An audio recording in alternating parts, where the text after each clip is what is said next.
Bapak Ibu saudara-saudari jemaat, ada satu anak sekolah minggu. Dia pun mama kasih 2 lembar uang 1000-an. Ada anak sekolah minggu, dia pun mama kasih 2 lembar uang 1000-an. Lalu dia pun mama bilang begini, yang 1000 ini untuk persembahan, lalu yang 1000 ini untuk uang jajan. 1000 persembahan, 1000 uang jajan. Lalu anak itu berangkat ke gereja untuk mengikuti kebaktian sekolah minggu.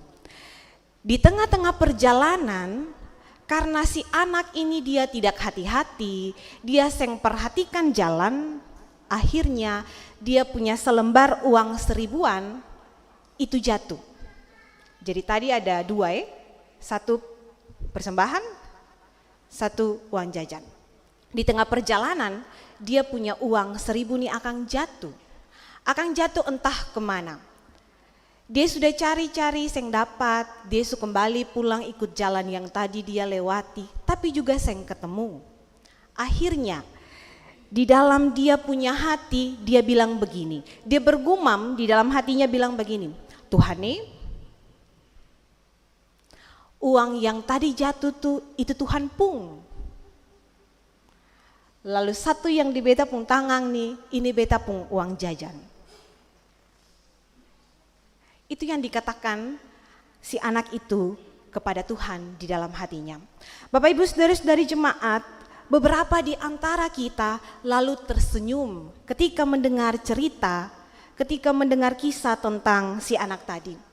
Mungkin saja dengan cepat, kita langsung menyimpulkan bahwa, oh anak ini nih dia paling cerdik dia adalah anak yang seng mau rugi. Katong mungkin seng setuju dengan perbuatan dari si anak ini. Namun sayangnya dalam bentuk-bentuk yang lain sesungguhnya kita pun tidak jauh berbeda dengan anak ini. Kita menempatkan persembahan kepada Tuhan sebagai prioritas yang ke-10. Atau dengan kata lain kita memberi prioritas dalam memberi kepada Tuhan. Persembahan kepada Tuhan itu bukan saja soal materi, tetapi bagaimana kita sebagai orang-orang percaya mempersembahkan seluruh kehidupan kita kepada Tuhan. Mempersembahkan hidup kita kepada Tuhan dengan cara apa? Ya, dengan melayani. Melayani sebagaimana Tuhan lebih dulu melayani kita. Melayani yang berakar pada Kristus, melayani yang bersandar pada Kristus, melayani yang berdasar pada Kristus. Bukan berakar, berdasar atau bersandar pada pengertian diri kita sendiri. Sebab kalau kita bersandar pada diri sendiri, apalagi pelayanan for Tuhan, bisa jadi katong sama kayak si anak yang tadi, yang memakai prioritas, yang lebih mengutamakan diri sendiri, yang lebih suka mencari kenyamanan pada diri sendiri tanpa mempedulikan orang lain. Bapak Ibu saudara-saudari jemaat yang diberkati Tuhan, katong punya tema mingguan ialah berakar pada Kristus, melayani dengan tulus. Minggu kemarin 12 Januari 2025 katong sudah melakukan penabisan penatua dan diaken. Hal ini bukan sekedar momentum institusi yang bersifat seremonial, namun merupakan pengukuhan terhadap komitmen seseorang untuk melayani jemaat dan membangun kehidupan gereja sesuai dengan ajaran Kristus. Peneguhan pada panggilan tersebut membutuhkan keterlibatan dan dukungan semua orang percaya sebagai suatu persekutuan tubuh Kristus. Sebab gereja ini adalah pelayan dan umat yang dipanggil untuk bersama-sama memberitakan Injil Kristus. Namun tantangan zaman saat ini tentunya akan menguji keutuhan gereja dalam pelaksanaan tugas pemberitaan Injil dan pelayanan.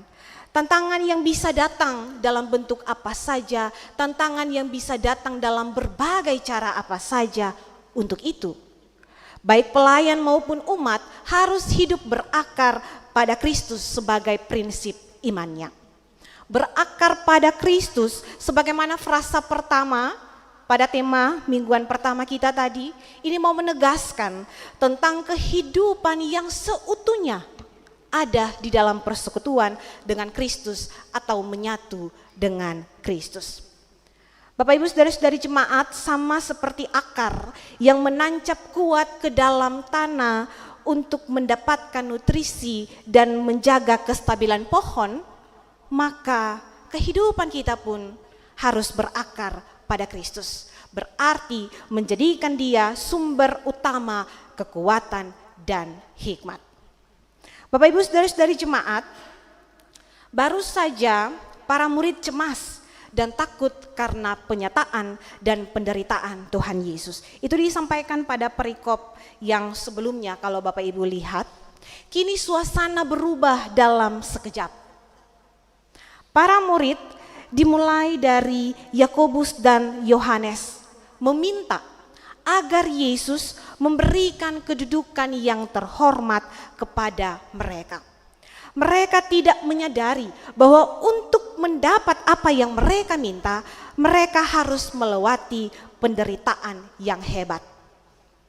Hal ini kemudian memancing keributan di antara para murid. Walaupun keributan itu terjadi, tetapi Yesus mengambil momen itu untuk kembali kepada konteks penderitaan. Yesus mengajarkan bahwa siapa yang ingin menjadi besar justru menjadi pelayan dan hamba. Siapa yang ingin menjadi besar justru menjadi pelayan dan hamba. Untuk itu Tuhan Yesus sudah menjadi teladan yang sempurna. Dia yang adalah anak sekalipun datang ke dunia untuk melayani dan memberi diri sebagai kurban penebusan. Bapak Ibu saudara-saudari jemaat, melayani itu melayani tidak dengan ambisi dan tidak mementingkan diri sendiri. Keinginan untuk menjadi terbesar dimiliki oleh Yakobus dan Yohanes. Mereka meminta untuk duduk di sebelah kanan dan kiri Yesus. Kedudukan yang terhormat dianggap sebagai bentuk kedudukan sosial yang tinggi. Permintaan mereka menggambarkan pandangan duniawi saat itu tentang kepemimpinan yang melihat kedudukan tinggi sebagai penghormatan dan kuasa. Jadi siapa yang punya kedudukan tinggi berarti dia dihormati karena memiliki kuasa. Ambisi mereka ini bahkan digambarkan dalam Injil sebagai kemauan yang kuat dan disertai keberanian untuk menyampaikan kepada Yesus yang saat itu berjalan di depan mereka. Jadi mereka meninggalkan teman-teman atau para murid lainnya dan mendekati Yesus. Secara metaforis, bagian ini dapat diartikan pula sebagai sikap berani. Sikap berani karena ambisi, sehingga membuat seseorang bisa meninggalkan keberadaannya yang bersama-sama dengan orang lain dan tidak peduli dengan yang lain. Jadi orang yang mempunyai sikap ambisi ini juga ternyata sangat kejam.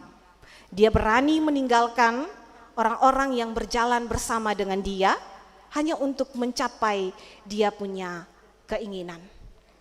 Yang kedua, Bapak Ibu saudara-saudari jemaat, melayani itu harus dengan kerelaan untuk berkorban. Permintaan Yakobus menunjukkan bahwa mereka belum sepenuhnya memahami arti kemuliaan. Yesus menanggapi permintaan mereka dengan mengatakan bahwa mereka tidak tahu apa yang mereka minta. Kata tidak tahu bukan berarti bahwa mereka belum memiliki pengetahuan apapun, melainkan menunjuk sikap para murid yang tidak tulus dalam kerelaan mengikuti Yesus. Mereka tidak sungguh-sungguh melihat dan mendengar setiap pengajaran-pengajaran yang sudah Tuhan Yesus sampaikan kepada mereka. Namun, Yesus kemudian mengingatkan mereka bahwa posisi tersebut bukanlah sesuatu yang bisa diberikan begitu saja, melainkan hanya bagi mereka yang telah siap untuk menanggung penderitaan dan pengorbanan sejati seperti yang Yesus alami. Makanya di dalam pembacaan firman, Yesus bertanya, dapatkah kamu meminum cawan yang aku minum? Ini merupakan metafora yang mengacu pada penderitaan dan kematian yang akan dialami oleh Yesus. Di situ Yakobus dan Yohanes menjawab, Yesus bilang begini, kami dapat. Di sini jawaban mereka mau menunjukkan bahwa mereka setia, bahwa mereka taat kepada Yesus sebagaimana yang dipahami oleh mereka sendiri. Namun Bapak Ibu saudara-saudari jemaat, hanya saja dalam kenyataannya ketaatan dan kesetiaan yang mereka ucapkan kepada Yesus itu telah dikuasai oleh ambisi kemanusiaan mereka. Sehingga itu sing tulus dari dalam hati, cuman karena mau, karena ingin, jadi jawab ya. Tetapi sesungguhnya mereka sudah tidak lagi mendasari pelayanan-pelayanan itu dengan tulus hati. Di situ juga ditampilkan bahwa ketika murid-murid lainnya mendengar permintaan Yakobus dan Yohanes, mereka menjadi marah. Bapak Ibu tahu kenapa murid-murid yang lain menjadi marah? Karena mereka juga ingin menjadi orang yang terkemuka. Mereka juga ingin memiliki kedudukan yang istimewa, sama seperti yang Yakobus dan Yohanes minta kepada Tuhan. Tapi Yesus memanggil mereka dan memberikan ajaran yang benar kepada mereka, bahwa di dalam kepemimpinan kerajaan Allah itu harus berlangsung melalui pelayanan. Yesus menekankan bahwa orang yang ingin menjadi besar harus menjadi pelayan dan hamba bagi orang lain. Ia melayani, tidak mencari keuntungan pribadi, tetapi lebih memberikan diri mereka untuk kepentingan orang.